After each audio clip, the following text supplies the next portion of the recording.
Welcome back to Bossgegner Gaming. This is Welcome. Poltergeist speaking. And this is Face Melter once again. Today's subject is GTA 5, which was just released, and why we are not excited for it. And actually, we were also going to talk about its direct competition, Saints Row 4, which you haven't played. Which I haven't played, but I've played Saints Row 3, and from what I can tell, it's probably more of the same. Huh? It's not more of the same. Okay. Alright, No, alright. yeah, it's Educate there's a me. lot of recycling that has gone into it. So yeah, but let's start off with GTA 5. You have an extensive history about with the GTA series. Well, yes, I've been. Well, extensive history might be the wrong word, but I've latched onto the GTA series back when GTA 2 came out, and I've completely. Well, it was a problem for me because I didn't actually speak English back then when I started playing, and the game was of course in English, and I had no idea how to actually win the game or to do anything. So what I ended up doing is get myself all the cheats like Vault Fest. I still know all the goddamn cheats. Vault Fest and what was the Vault Fest was the cheat for the electro gun that shot lightning arcs everywhere, and basically give myself infinite ammo and then just cause utter chaos. Sooner or later the army shows up. You steal a tank and then you cause even more chaos. Well, the thing is, that's still everything anybody does in GTA. Yes, definitely. It's just So- like that's the modus operandi. As long as you're not Nothing following changes. War never changes. Yeah, theft never changes, I guess. But no, what can you say? That's always been my impression of the GTA series as a whole. Basically you're here, over there's your target, and you need to get as many carjackings, killing old grandmothers, and drug deals as possible in between you and that thing, so you can end up with the most money and the biggest respect at the end of it. Yeah, you faff about a Yeah. lot, and the game goes good. But the thing is, I think I actually don't want to get into that yet. Saints Row is the one that does that exact part better, Yeah. in my opinion. But let's talk about. I'd like to talk about my experience and your experience with GTA series, because I think we can both agree that San Andreas was pretty cool. Yeah, San Andreas was great. It was like it actually gave you some interesting. No, that might be the entirely wrong approach. I also like Vice City. In retrospect, I like it more because now it reminds me of. Ironically, it like backwards, forwards reminds me of Hotline Miami. Oh, that's interesting. Because it's basically in the same completely neon-fueled and insane part of the 80s, Yeah. But San Andreas was great because it gave you a very interesting cast and an excellent story. I mean... Yeah, it was funny. It had a certain amount of I felt of self-irony Yeah, that definitely. worked really well for it. Actually, it's not that long ago that I last played that game. I installed it again and I tried to get into it, but it was too difficult. It's such a fucking ugly game, like, for today's generation. Oh my god. Well, you should have tried the Toho mods that replace all the characters with little girls. That's always Oh my goodness. that's always a blaze to watch. Oh my goodness, I have a friend who skinned his entire Team Fortress game in complete My Little Pony. Oh God, no! Just- oh, Jesus my goodness. Christ, no! To all the bronies out there, we respect you as people, but no, don't just. I'm not certain if I can agree to that, but Actually, I will just cease to say anything for the sake of diplomacy. My cousin's a brony actually, or used to be until he stopped watching My Little Pony when he thought when the fan fiction got Could you too give much me into that? the Could you actual give, story. you told me It about it a couple stopped of days. being- He's saying give me the it's exact. not the real My Little Pony anymore. Okay. And as far as I remember, this was at the start of the third season. You said that's when you said it. End of the third season, yeah. Oh, well, okay. I guess I can't comment on that, but Yeah, I have no idea actually. I'm not gonna judge. So anyway. yeah, back to the point. Yes. Back to the point. San Andreas was awesome. Yeah. We can all agree on that. Gameplay wise, it just feels good. That's just the way it is. GTA 4, which I only recently played for the first time, I actually acquired it and played it and stopped playing it pretty damn quick. I was actually kind of disappointed in that, because San Andreas is just ultimate lulls. Sort of just from the start is just corrupt cops, and you come back home and you start kicking the shit out of people lying on the ground. You walk around, your footsteps leave blood on the ground and stuff. I always thought it was hilarious. But GTA 4, they were like, so this time let's put our budget into a gritty ass, like, the American dream is a lie, and just or well, at least the only way you can do it is over a mountain of corpses. Right, exactly. And you get in, and the thing is, the first thing it presents to you is driving. Well, I mean, it's Grand Theft Auto, right? Yeah. The first thing it presents to you is driving. And it immediately feels like shit. The driving is shit. And you said the best thing today, which we can't get into yet because I want to say one more sentence. Yeah. The driving is shit, and the narrative is shit. And now, in my opinion, and now it's your turn to say what you said this morning. This morning, I basically made a comparison and said, well, the driving handles exactly like the story is sluggish, and in the words of Yahtzee, like a shopping trolley full of rocks, and you just can't properly steer it. You swing it in one direction and it starts rolling that way. You try to steer in the other. You have to counter steer like a motherfucker, and then it goes too far in that direction. What a beautiful fucking analogy. Yeah, but it feels horrible. Well, to be honest, I feel bad about saying this about GTA 4 because it reminds me. No, it reminds me of too many idiots who I've tried to badger into playing BioShock, like you, for example, or a friend of mine called Alex. And basically, they always stopped before it got really juicy, or after it got really juicy, and they actually managed to lose their fucking CD. Yeah, that's what happened to me. Yeah, but well, the kind of thing is like I stopped around the point where let me think, like when Roman's house I think got burnt down or something like that. That's fucking spoilers, thanks. No, I wasn't gonna play it anyway. I think it was like.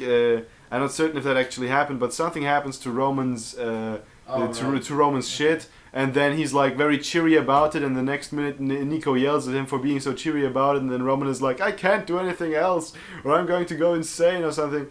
Yeah. Character drama. Okay. Yeah, character drama, and well, I feel bad for not actually playing beyond it, because from what I hear, it's a good game, but it's just. The start is so sluggish and slow and terribly torturous. Yeah. You don't really get to do what the point of GTA is, which is just run around and chaos the shit out of everything. Yeah. Because it just, I don't know. It doesn't. That's. With San Andreas, you hit the ground running and kept going. Exactly. It was like in a minute you were at this dude calling you Buster, straight Buster, or somebody screaming at you to get. You just had to follow the damn train, CJ.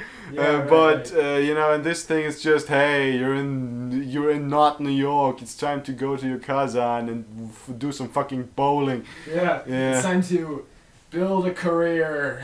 Yeah. Good. That sounds fun. I mean, one of the first. It actually took me the moment that I quit the game was when I was about an hour into it or so, and I thought, I should probably save, and I couldn't figure out how to save. Oh God. Well, the point that kind of ruined it for me was the thing with the chick. I mean, I got into a GTA game, and within 5 minutes it throws me into a dating simulator. Yeah, that was weird. It was especially because you arrive there with your battered up stolen car that has like 2 dead grandmothers still on the windshield, and the wipers can't really get them off. Yeah, right. The guts are still sticking there, and you get out and you're like, I brought you these flowers. And she's like, oh, that's so, what a fucking beautiful car. Let's fuck me. And she really didn't sound into it at all. I mean, she was like, hey, that's true. I think she's going to betray you later on, though. Really? I think so. Maybe I heard. It's just weird that. Yeah. Anyway, the thing is just like it didn't really give you this thing that you actually do in GTA. Like again, the San Andreas comparison. I never went shopping at the beginning of San Andreas. I went kicking people or beating people or something. Yeah, that's what I did. And I feel, I mean, okay, let's just say it like stealing this. a bike, that's actually one of the first things. See, the first thing you do in GTA 4 is drive a shitty sluggish car that feels like it has an elephant taped to the roof. And the first thing you do in San Andreas is fucking steal a BMX and run out and drive out into the street, hit some car, fall on your face, and laugh your fucking ass off. Well, to be honest, the GTA 4 did have some, you know, like funny things. I loved how. Yeah, there's a shitload of funny gifs and there's awesome mods and stuff. No. I mean GTA in general, also in game, because like the humor comes out at the beginning, at least seldom. But it's great when it does, because like there was this first guy that got all up in your shit. I don't exactly remember what his deal was, but you ended up at this, you know, waterside warehouse, I think, or just waterside house somewhere at the directly next to the Hudson River. And you basically went in, and he was there, and he tried to shit talk you, and then you were like, I have to beat the crap out of him. I think it was after a car chase, chasing him too. And you go in and you beat him, and of course you end up killing him, because fuck, there's no other way to do anything in this game. And then he flies out of the window and falls into the water, and Nico's like, God damn it, I swore to myself I wouldn't kill anyone over here. Well, now I broke my oath, now I can just go fucking nuts. Yeah, it was like, that's true. That was pretty funny, but well, what can I say? It just didn't pull me in a lot. I guess that's a bad excuse for not playing it to the end, but nah. Yeah, well, that's what the game's supposed to do, is pull you in. Yeah, but yeah. So, okay, we've raged enough about GTA 4 now, I think. Why are we not excited for GTA 5? I honestly just saw the trailer, and I don't exactly know what to expect. From one side, it was like, it gave me the feeling of, hey, you know how the last game was kind of slow? Let's go slower or something. Yeah, it's like true. the one scene. You know how the last game had a story that nobody cared about? Let's do that again, but now with 3 characters, so 3 stories. I really don't even know about the 3 characters thing. What I know about is the one trailer that was released at the E3 or something. Yeah. That was and the moment that just stuck to me was this one scene with the bearded with the neckbeard fat guy in the car, together with the guy in the suit, the older guy, I think the primary story guy, you know, and the fat guy smashes his fist on the dashboard and goes, yeah, let's dance, and in just this completely moment breaking thing, the old guy just turns over to him and looks at him and goes, dance. So we're dancing, and I'm like, come on, you made a joke, just roll with it. Yeah, okay. Well, yeah, it seems like they're going really, like, sincere with, like, the story and stuff, which I guess is cool. Like, I'm a story, I'm a person who likes story in games, right? Mm-hmm. But fucking Saints Row 4? Okay! They put a lot of effort into the story, and it was awesome and hilarious and crazy, and I feel like that fits that type of game much more, because the people who buy these games are like almost casual gamers. Like, I mean, everybody's buying this game. Okay, everybody who has a PlayStation 3 or an Xbox is buying this game because it's GTA 5. But I think there's more people buying this game because you can steal a tank or you can crash a helicopter into a strip club than people buying it because of the story. Yeah, of course. I mean, you've got to realize what the main... Yeah. That means they shouldn't have put any effort into the story, or not as much. They should have done it like in San Andreas, where the story is just sort of like, you come back home, now, you know... The story was actually very interesting, especially all the names elude me because it has been a long time since I played it, but I still know the general gist of it. I mean, when the fat guy betrayed you, it broke your heart, especially, you know... You didn't, you had this giant fight with him, a shootout, and then in the end he's just sitting there because he took 10 million bullets to kill because he's wearing a bulletproof jacket. And you go to him and you sit next to him and he's like, and you ask him like, why did you do this, man? And he just, well, that tugged at your heartstrings, you know? Yeah, it's true. But the thing with the stories here is like, it might be getting a little bit too gritty, you know? In that story, it made a big punch on you because it was this completely crazy roller coaster. That's for the same. That's true, actually. That's for, and then you had the moment like this, and it just like it was like if you played that game, it was like in Hotline Miami when you finish the slaughterhouse that you made that you turned the current mission into, and then the only thing left for you is to head back to the car, and suddenly the loud music stops and the screenshot stops rhythmically shaking, and then you just walk back with this eerie silence in the background and some static noise and whining. Yeah. And that's basically what it felt like to just suddenly get that slap into your face. And I also appreciated this with Saints Row. Well, the ending was like I only played. He played Saints Row 4 and Saints Row 3. I only played Saints Row. I played Saints Row 2. Oh, Saints Row 2 too. Yeah. Well, I only played part 3 and the third, I guess. And I have to say that I really liked it. But the ending. Well, I suppose, spoiler alert, plug your ears for the next 2 minutes. The thing was like, it was... the decision. Yeah, the decision at the end was just like, either you go, of course, the music starts playing, I need a hero! Yeah. And that was great. And then it's like, either you go save Shaundi, or she gets the shit executed out of her, because the entire, the Statue of Liberty equivalent is getting the shit blown out of it. Yeah. Or you go and chase the guy that luchador boss and try Killbane. to kill Bane and try to fuck his shit up. Or I what? think Killbane dies either way though. I think I'm not certain. I really don't exactly know. But you had to make the choice, and if you let Shaundi die, well. That really stung, and it was because you got invested in all the characters. That's true, yeah. And well, I think something that is often lost in stories and everywhere in stories, in music, in books and video games is the contrast. You always have one thing that makes the entire story. Like for example, something that we're going to cover in a later episode, Warhammer, is far too grim and dark. Oh, I look forward to that episode. Oh yeah, it's going to be great fun doing that. But basically, that thing has the problem that it's so grim and so dark that all the grim and darkness doesn't show up anymore on your personal screen, because it's like, hey, we just blew a planet up with 10 billion people on it. Okay, they're all dead, and you're like, hey, that happened 20 minutes ago. Another time, and it happened 20 minutes before that too. What's new about it? Yeah. But if it's like, if you have a story that is set somewhere in a little village, and it's like there's 5 guys that and it's always about them and their exploits, and then one of them dies, that's going to hit you much harder than 10,000 planets of that kind of exploding, That's true. Anyway, get back to GTA and Saints Row. Saints Row. Okay, we're about 20 minutes now. Though of course when we edit this, it's going to be a little shorter.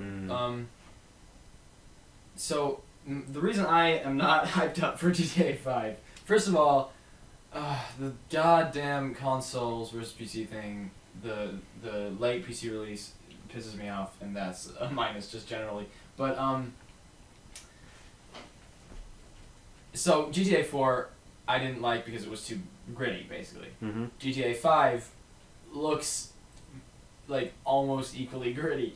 I feel like the characters are more interesting in GTA 5. They have the typical team setup, brains, muscle, wild card sort of. Yeah. But it's not enough, because I just played Saints Row 4. In Saints Row 4, you first of all you can customize your own character much more. In GTA, you could play some transgendered person. Yeah, you can play a transgender, Cockney accented president of the United States. You can actually choose Nolan North's voice in GTA in Saints Row 4. It's funny because they pretty much copy pasted the entire character creation screen from Saints Row 3. But in Saints Row 3, there's male voice 1, 2, and 3, which is basically like California American, regular American speech. Latino, no, is it Latino or is it like a Latino accent or a black accent? I don't remember exactly, because the third one is like a Cockney, or I can't really tell if it's Cockney or Australian. I'm pretty sure it's Cockney. Yeah. I have no idea about accents. Anyway, the same for female, which I think is funny. Yeah. You can also have a woman with a male voice, which you see that's so great about Saints Row. They just let you create the craziest shit. And then there's male 1 2 3, female 1 2 3, and Nolan North. So my friend Manu chose Nolan North, which is of course totally silly. It's basically Deadpool's voice. Like, it's not even Nolan North. It's basically Deadpool. But didn't Nolan North make like 10 billion voiceovers? Yeah, he's every voice actor. He's like, he's in every game. But in Deadpool, not in Deadpool. He's basically, he does the same thing that he did in Deadpool in this game because it's funny, right? Yeah. It's like funny, you know. Yeah, to use the professional video game journalist term, lol so random. Yeah, lol so random. That's exactly. So like, if you catch on fire and you chose Nolan North's voice, he goes, it's so hot, it's so hot, it's so hot. You know, it's like, okay. Yeah. And all the other voice actors pretty much actually go, oh, you know, like they're screaming because they're actually fucking on fire. Yeah. So anyway, Saints Row 4 does try very hard. That's one of the things that you do notice. But if you take it seriously, just the right amount, I feel you can get a really nice experience out of it. I did all the side missions. I did 100% completion, actually, which took like a day because I didn't stop playing. I didn't even eat or go out. The great thing you don't eat anything anyway. Yeah, that's true. That's true. The great thing is, okay, Saints Row 4 compared to GTA 5. GTA 5 has a huge map. It has hunting and all kinds of crazy shit. And parachuting and bowling minigames. And maybe it has Ricky Gervais again. Oh, really? Yeah, maybe. I don't know. I like Ricky Gervais. He's cool. Yeah. So, that's cool. But Saints Row 4 has, you can jump higher than a skyscraper. You can breathe, or actually you can shoot fire out of your hands. There's a dubstep gun. There is a purple penetration dildo bat from the third game, which everybody loves, of course. Of course. And you can run faster than any car in the game can drive. Which Seriously? is funny. Yeah, it's kind of a design flaw almost because nobody drives in this game. I always had a ball, you know, I always created a completely naked character covered in tattoos in GTA, in Saints Row 3, and then I got myself the Vespa, you know, whatever, I think the name in-game is the Widowmaker, and it's like a scooter about as big as a space between your ass cheeks, and then you ride around, and then you go full speed down the highway, and you see these, you know, economy cars pulling past you because they're too fast. Yeah. I just played it that way for fun. I mean, that was my main way of getting around if I actually wanted to, you know, fuck around. If I didn't, I just spawned in the penthouse, spawned a helicopter, flew somewhere, and crashed it into the general scenery. Like jumping out. You know, after I got the best part of the game, I personally, in Saints Row 3, in the third, I think, was getting the upgrades that got you more and more damage resistant. You know, after you got the second to last damage resistance upgrade against bullets and such, you could just run around and punch people in the face and don't care while fucking bullets ricochet off your skin or something. Yeah. By the way, this is another thing in Saints Row 3. In Saints Row the 3rd, they just put the cheats in the menu. Right? Okay. In Saints Row 4, they did that too, but it didn't really matter because you had superpowers. Yeah. Which, by the way, the story takes your superpowers away. Every story mission is basically, oh no, they have suppression grenades or something, or the Zin are hacking the system and now you don't have your superpowers for this mission. So, okay, like, it's a challenge. But the superpowers are great because they know... See, apparently, it seems to me like Rockstar doesn't get the fact that people don't buy GTA for the story, but for the faffing about and killing people. And Volition maybe they realizes... do get... Wait, that's a little bit presumptuous. Look, okay, I think the correct idea is to say that they don't really realize that the story and the faffing about need to go hand in hand. Yeah, exactly. Right, that's what I mean. Thank you for actually paraphrasing what I was thinking. But Volition does that perfectly with Saints Row 4, because in Saints Row 4, you save the world from a nuclear bomb, become the president of the United States. Wait, the world from a nuclear bomb? Isn't that more like no, the city? you saved the United States from you saved Washington D.C. from. Oh, okay. You become the president of the United States. Aliens invade. You beat the living shit out of them.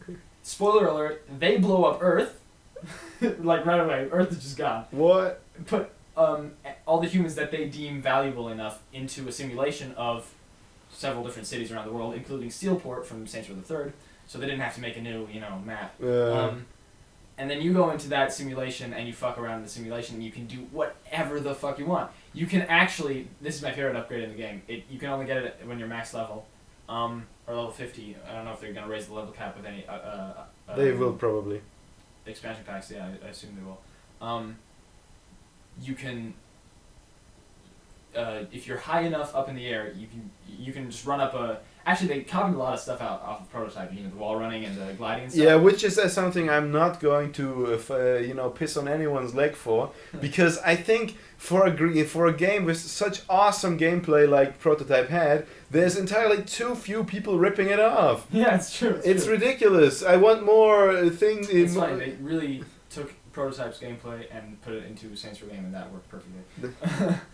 But you run up a building, you jump as high as you possibly can. You aim at the ground. This is a very late upgrade that you only get at the end. It's called Death from Above. Oh, Paul. And the upgrade is Death from Above, nuke. What? If you're high up enough, you can actually nuke entire sections of the map, and everything dies. But the buildings keep standing, of course. Yeah, the buildings keep standing, of course, which is a little bit problematic. Yeah. But, I mean, if you made them destructible, they'd have to be reconstructed every time you load the map. Or not, and then after about 12 hours of gameplay, the whole city would just be like an empty wasteland. Which would actually... I mean, looking at the play style of most players. Nuke, nuke, nuke, nuke, nuke. That's it. Well, which would actually be a pretty nice, story-wise thing. Yeah, it'd be interesting. Oh my goodness. This is how you could make a GTA game, You fucked around so much that it's now a post-apocalyptic game. Yeah. Suddenly, your money counter changes from dollars to bullets or to bottle caps. Oh yeah. Oh boy. Oh man. Yeah, of course. Yeah, but to get to your point again. Mm-hmm. Yeah. Well, I pretty much made my point. Saints Row 4. Fucking around, killing everything goes hand in hand with the story, which, by the way, is an awesome sci-fi adventure full of hilarious characters. I love all the characters. I love the main villain, and I was sad when, spoiler alert... No, don't do it. Shall I not tell you? You were sad. That's all you need to know. I was very sad at the end, but actually, there's like special appearances. They know, it feels like the developers know how you will react to the characters, and they give you a lot of like lampshades. So, it's like they're very tongue-in-cheek. They know what they're doing. How incredibly cliched the main villain is, but the main villain knows that himself, and he relishes in it. Oh, that's the best kind of villain. It's beautiful. It's really well crafted. I gotta say, the story is much better than Saints Row 3. I think. Well, okay. Saints Row the Third pissed me off. The with Saints all the Row the zombies Third and the stag and the weird sci-fi elements. Yeah, that was kind of like, well, to be honest, it was a pave way. They were trying to make the way open for something like Saints Row 4, because the evolution of the Saints Row series was interesting. Part 1 was like a straight GTA rip, like True Crime was too. Yeah. And True Crime. Yeah, Sleeping Dogs is basically that. Yeah, of course. And then we had Saints Row 2, which was a little bit more funny. But a little quirky, throwing people out of windows and stuff. Yeah, it was like a little bit of a tongue-in-cheek take on GTA instead of a complete rip. Saints Row the Third then was like, well, I don't actually want to be called a GTA rip anymore, so I'm just going to go completely off my rocker. And Saints Row 4 was just like the logical extension of that. And it's kind of like interesting how this franchise has basically evolved from GTA into something completely unique. Yeah, it has. It's gone a very different direction. So GTA has gone a direction of, we want to tell a story, but also give the player the ability to bullshit the entire city all the time and steal cars and kill hookers and stuff. While Saints Row 4 has gone in the direction of, we want to tell a story in which the player bullshits the entire city all the time, kills hookers with giant purple dildos, and shoots laser beams out of every part of his body. Oh man. Yeah, well, it's a different approach, you know. Yeah. One is a little bit. You could say that GTA is just a little bit more sober. You could maybe even say that GTA potentially has more cultural value, sort of. That's a dodgy topic. Let's just say that I think GTA is inherently shittier on all aspects, simply because of this bullshit, console restriction. I despise that. I don't see these arguments that the developers always make, blah blah, easier to make for them. What the fuck? You are programming it on computers. Yeah. You are test playing it on computers. Yeah. Then you are remodeling it so it only works on an Xbox or a PlayStation 3. It's ridiculous. And what are you doing it for? You are not doing it for anyone's convenience. You're doing it so you can make an exclusives contract and get extra money. You know, I suppose I can see that because I want to go into business and make money too, you know? Yeah. I understand that you don't want to starve, but why does it always have to be at the expense of someone like us the users, who don't actually own any consoles? Before someone tells me that I'm just jealous that they have a console and I can afford it. Maybe I am, but I shouldn't have to be, you know? We're at the 30-minute mark now. I'd like to say one more hilarious thing, which is actually the reason that I respect Saints Row 4 much more. Okay, here's a thing that Volition did that I think is awesome and hilarious, that was a big old middle finger to Rockstar. I think the day of the release of GTA 4, Volition released GTA 5, Volition released GAT-V, or GAT-5, a free expansion pack for Saints Row, which is basically just an homage to that the character Johnny Gat, who's basically Jesus in Saints Row 4. He's like everybody's just like Johnny Gat. Oh, he's alive. We know he's still alive. And I'm not gonna. Everybody's just always talking about how great Johnny Gat was because he sacrificed himself in Saints Row the Third. So basically, there's a big expansion pack where you can make yourself look like Johnny Gat, and you can have all his trademark weapons and stuff. And it's called GAT-V. Yeah. And it's an anagram to GTA 5. So I thought that was a funny thing that they did. Oh yeah. And it pretty much exploded over the internet. So anybody who's listening to this podcast right now probably already knows about it. Yeah.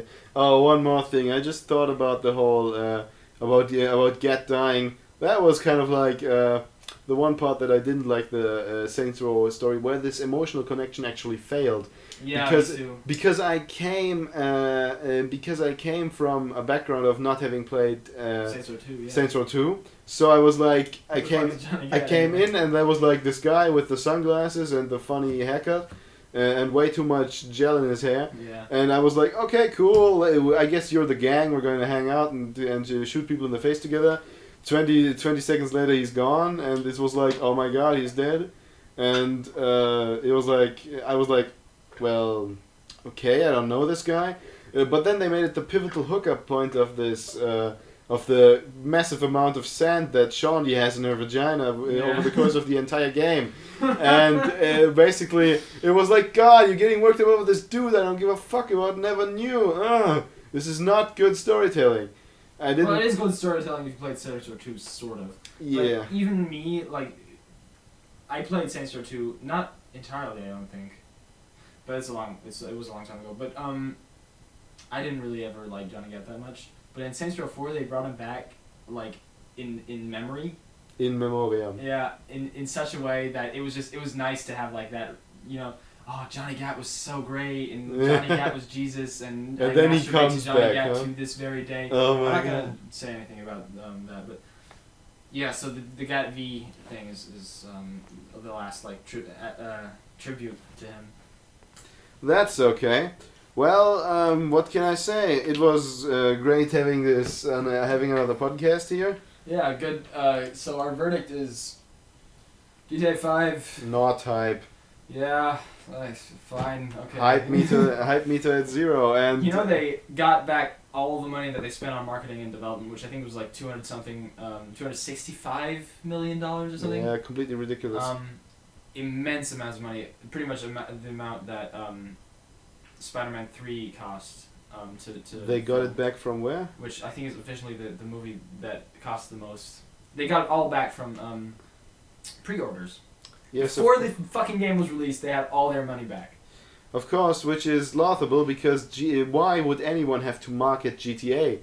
All they would have to do is open a Facebook page, a Twitter, and maybe a homepage somewhere. Yeah, that's true. And then just write a number there, the release date. That's all they would.